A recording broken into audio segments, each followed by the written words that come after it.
PM Kisan Samman নিধির ১৯তম কিস্তির টাকা ব্যাংকের অ্যাকাউন্টে পাঠানো শুরু হয়ে গিয়েছে। তো আপনারা যদি পিএম কিষাণ সম্মান নিধির উপভোক্তা হয়ে থাকেন তাহলে আপনাদের জন্য খুশির খবর। তো আপনারা ১৯তম কিস্তির টাকা আপনাদের ব্যাংকের অ্যাকাউন্টে কত তারিখে পাবেন, এছাড়াও আপনাদের পিএম কিষাণের ১৯তম কিস্তির টাকা পেতে গেলে কিছু সিস্টেম আপনাদেরকে চেক করে নিতে হবে। তো আপনাদের ব্যাংকের ভ্যালিডেশন স্ট্যাটাস সাকসেস হয়েছে কিনা অথবা ফান্ড অ্যাপ্রুভ হয়েছে কিনা সেটা আপনারা অনলাইনে দেখে নিতে পারবেন। অর্থাৎ আপনাদের ডিবিডি লিঙ্ক চালু থাকতে হবে, তার সম্পূর্ণ স্ট্যাটাস আপনারা দেখে নিতে পারবেন যে পিএম কিষাণের ১৯তম কিস্তির টাকা আপনার ব্যাংকের অ্যাকাউন্টে পাঠানো হয়েছে কিনা বা আপনার ব্যাংকের তরফ থেকে ভ্যালিডেশন সাকসেসফুল হয়েছে কিনা, এই সমস্ত প্রসেসগুলো আপনারা অনলাইনের মাধ্যমে দেখে নেন। আপনাদের যদি ব্যাংক ভ্যালিডেশন সাকসেস না হয়ে থাকে তাহলে ১৯তম কিস্তির টাকা আপনারা অ্যাকাউন্টে পাবেন না। তো আপনারা অনলাইনে চেক করে দেখে নেন আপনাদের ব্যাংক ভ্যালিডেশন সাকসেসফুল হয়েছে কিনা। এছাড়াও আপনারা পিএম কিষাণের ১৯তম কিস্তির টাকা আপনাদের ব্যাংকের অ্যাকাউন্টে কত তারিখে পাবেন সেটাও আপনারা অনলাইনের মাধ্যমে জেনে নিতে পারবেন। তো আজকে আমি সম্পূর্ণ প্রসেসটা দেখাবো, ভিডিওটা স্কিপ না করে সম্পূর্ণ দেখবেন। সম্পূর্ণ অনলাইনের মাধ্যমে আপনারা বাড়িতে বসে এই প্রসেসটা চেক করে নিতে পারবেন। আমাদের চ্যানেলে যারা নতুন আছেন চ্যানেলটিকে সাবস্ক্রাইব করে রাখবেন ও পাশে থাকা বেল আইকন প্রেস করবেন যাতে এই ধরনের আরও ইনফরমেটিভ ভিডিও নোটিফিকেশন সহজেই পেয়ে যেতে পারেন। এছাড়াও আমাদের সাবস্ক্রাইব করে যারা সাপোর্ট করছেন তাদেরকে অসংখ্য ধন্যবাদ। সর্বপ্রথম আপনারা অনলাইনে যে কোনো ব্রাউজার ওপেন করবেন, pfms.nic.in এই পোর্টালটি ওপেন করবেন। এই ধরনের একটি পোর্টাল আপনার সামনে এসে যাবে। এখানে দেখুন পেমেন্ট স্ট্যাটাস যে অপশন আছে এখানে যাবেন। এখানে যাওয়ার পর ডিবিটি স্ট্যাটাস ট্র্যাকার এই অপশনটায় ক্লিক করবেন। এখানে ক্লিক করার পর আপনার কাছে এই ধরনের একটা পেজ এসে যাবে। ক্যাটাগরি অপশন প্রথমে চয়েস করবেন, ক্যাটাগরিতে পিএম কিষাণ অপশন সিলেক্ট করবেন। সিলেক্ট করার পর এখানে দেখুন ডিবিটি স্ট্যাটাসে পেমেন্টের জায়গায় টিক মার্কটা দিবেন বা এখানটায় পেমেন্টটা সিলেক্ট করে নেবেন। সিলেক্ট করে নেওয়ার পর ইন্টার অ্যাপ্লিকেশন আইডি, এখানে আপনার পিএম কিষাণের যে রেজিস্ট্রেশন আইডি সেই রেজিস্ট্রেশন আইডিটা লিখবেন। লিখার পর এই যে ক্যাপচার আছে ক্যাপচারটা লিখবেন। লিখার পর সার্চ অপশনে ক্লিক করবেন। তো এখানে পিএম কিষাণের রেজিস্ট্রেশন নাম্বার অনেকের জানা না থাকতেও পারে, সেক্ষেত্রে আপনারা পিএম কিষাণের রেজিস্ট্রেশন নাম্বারটা আপনাদের কিভাবে পাবেন সেটা আমি ভিডিওর শেষের দিকে দেখিয়ে দেবো। আপনারা ভিডিওটা স্কিপ না করে সম্পূর্ণ দেখবেন, টোটাল প্রসেসটা দেখিয়ে দেওয়া হবে। সেখান থেকে আপনারা পিএম কিষাণের রেজিস্ট্রেশন নাম্বারটা পেয়ে যাবেন। সার্চ করে নেওয়ার পর দেখুন নিচের দিকে পেমেন্টের ডিটেলসটা এখানে শো করে যাবে। এখানে আপনার অ্যাপ্লিকেশন আইডি অর্থাৎ রেজিস্ট্রেশন নাম্বারটা শো করে যাচ্ছে, আপনার নাম অর্থাৎ বেনিফিশিয়ারি নাম শো করে যাবে এবং বেনিফিশিয়ারি কোড একটা শো করে যাচ্ছে, এজেন্সি কোড শো করবে। আপনার আধার কার্ড নাম্বারের শেষ ডিজিটটা শো করে যাচ্ছে এবং এখানে আপনার অ্যামাউন্টটা শো করছে ২০০০ টাকা, যেহেতু আমার পিএম কিষাণের অ্যামাউন্ট সেটা এখানে শো করে যাচ্ছে।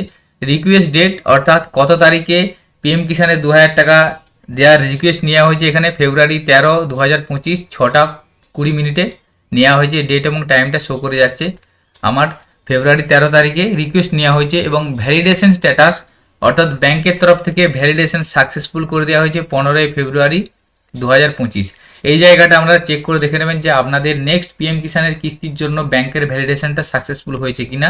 এখানে যদি ফেল থাকে সেক্ষেত্রে আপনাকে ব্যাংকে গিয়ে ডিবিডি সিস্টেমটা চালু করে নিতে হবে।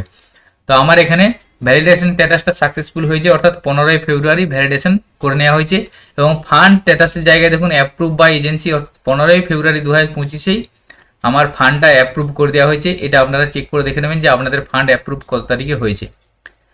এরপরে স্যাংশন অফ স্ট্যাটাস অর্থাৎ এখানে দেখুন পেন্ডিং আছে, এখানে এখনো স্যাংশন হয়নি অর্থাৎ 15 তারিখ পর্যন্ত ফান্ড অ্যাপ্রুভ করা হয়েছে, স্যাংশন করে দেওয়া হয়নি। এবং এখানে ফাইল স্ট্যাটাস অর্থাৎ 15 ফেব্রুয়ারি রিসিভ ব্যাংক অর্থাৎ ব্যাংকের তরফ থেকে 15 তারিখেই এই যে স্ট্যাটাসটা বা ফাইলটা রিসিভ করে নেওয়া হয়েছে। এখনো পর্যন্ত ব্যাংকের তরফ থেকে পেমেন্ট সাকসেসফুলি দেখানো হয়নি অর্থাৎ পেমেন্ট পেন্ডিং অ্যাট ব্যাংক, ব্যাংকের তরফ থেকে পেমেন্ট পেন্ডিং দেখাচ্ছে, পেমেন্ট এখনো ক্রেডিট হয়নি। পেমেন্ট ক্রেডিট হয়ে গেলে এখানে ডিটেলসটা শো করে যাবে।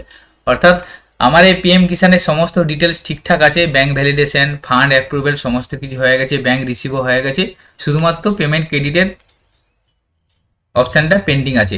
এইভাবে আপনারা চেক করে নেবেন। তো আমি নিচের দিকে দেখাচ্ছি দেখুন এর আগের যে পিএম কিষাণের যে কিস্তি সেই কিস্তির টাকা আমি পেয়েছিলাম। এখানে দেখুন ভ্যালিডেশন রিকোয়েস্ট করা হয়েছিল 24 সেপ্টেম্বর, ভ্যালিডেশন করা হয়েছিল 27 সেপ্টেম্বর এবং অ্যাপ্রুভও করা হয়েছে 27 সেপ্টেম্বর এবং স্যাংশন করা হয়েছিল 1 অক্টোবর এবং ব্যাংকে পেমেন্টটা ক্রেডিট হয়েছিল 6 অক্টোবর। অর্থাৎ দেখুন এখানে 27 তারিখে ভ্যালিডেশন বা অ্যাপ্রুভ হয়ে যাওয়ার পর তার পরের মাসে 6 তারিখে ক্রেডিট হয়েছিল, তাহলে কিছুদিন পর ক্রেডিট হয়েছিল। সেই জন্য যেহেতু এখন 15 ফেব্রুয়ারি ভ্যালিডেশন করা হয়েছে এবারে, তাহলে আপনাদেরকে দিন 7 বা 8 দিনের মতো অপেক্ষা করতে হবে, তারপরে আপনাদের ব্যাংকের অ্যাকাউন্টে ক্রেডিট হয়ে যাবে পিএম কিষানের 19তম কিস্তির টাকা, যদি আপনাদের এই ভ্যালিডেশন বা অ্যাপ্রুভেল সিস্টেম সব ওকে থাকে। তো এইভাবে আপনারা চেক করে নেবেন। চেক করে নেওয়ার পর আপনারা কনফার্ম হবেন যে আপনাদের পিএম কিষানের কিস্তির টাকা আপনাদের ব্যাংকের অ্যাকাউন্টে সরাসরি এসে যাবে। তো এভাবে আপনারা পিএম কিষানের রেজিস্ট্রেশন নাম্বারটা যদি না জানা থাকে, সেক্ষেত্রে আপনারা কিভাবে পাবেন সেটা আপনারা অনলাইনে পেয়ে যাবেন। সেজন্য আপনারা pmkisan.gov.in এই পোর্টালটা ওপেন করবেন। এখানে পোর্টাল ওপেন করার পর আপনারা নো ইওর স্ট্যাটাস এই অপশনটায় ক্লিক করবেন। এখানে ক্লিক করার পর দেখুন এখানে লেখা আছে নো ইওর রেজিস্ট্রেশন নাম্বার, এখানে ক্লিক করবেন। এখানে ক্লিক করার পর মোবাইল নাম্বার, আধার নাম্বার দুটো অপশন দিয়ে আপনারা সার্চ করতে পারবেন। আপনি চাইলে মোবাইল নাম্বারটা দিবেন, মোবাইল নাম্বার দেওয়ার পর ক্যাপচারটা লিখে গেট মোবাইল ওটিপি অপশনে ক্লিক করবেন। গেট মোবাইল ওটিপি অপশনে ক্লিক করার সাথে সাথে দেখুন আপনি যে মোবাইল নাম্বারটা দিলেন সেই মোবাইল নাম্বারে একটি ওটিপি পাঠানো হবে। এখানে ইন্টার ওটিপির জায়গায় লিখবেন, লিখার পর পুনরায় আবার ক্যাপচারটা চেঞ্জ হয়ে গেছে যেহেতু ক্যাপচারটা দিবেন, দেওয়ার পর গেট ডিটেলসে ক্লিক করবেন। দেখুন গেট ডিটেলসে ক্লিক করার পর রেজিস্ট্রেশন নাম্বার এবং নামটা এসে যাচ্ছে। তো এইভাবে আপনারা পিএম কিষানের রেজিস্ট্রেশন নাম্বারটাও বের করে নিতে পারবেন। রেজিস্ট্রেশন নাম্বারটা বের করে নেওয়ার পর পিএফএমএস এর পোর্টাল থেকে ডিবিডি সিস্টেমটা আপনারা চেক করে নেবেন যে আপনাদের সমস্ত কিছু সঠিক আছে কিনা। তো আজকের ভিডিওতে এই ইনফরমেশনটি আপনাদের সাথে শেয়ার করা ছিল। সকলের সুবিধাতে ভিডিওটি শেয়ার করবেন এবং এই ধরনের আরও ইনফরমেটিভ ভিডিও পাওয়ার জন্য আমাদের সাথে যুক্ত থাকবেন। সকলে ভালো থাকবেন, সুস্থ থাকবেন, ধন্যবাদ।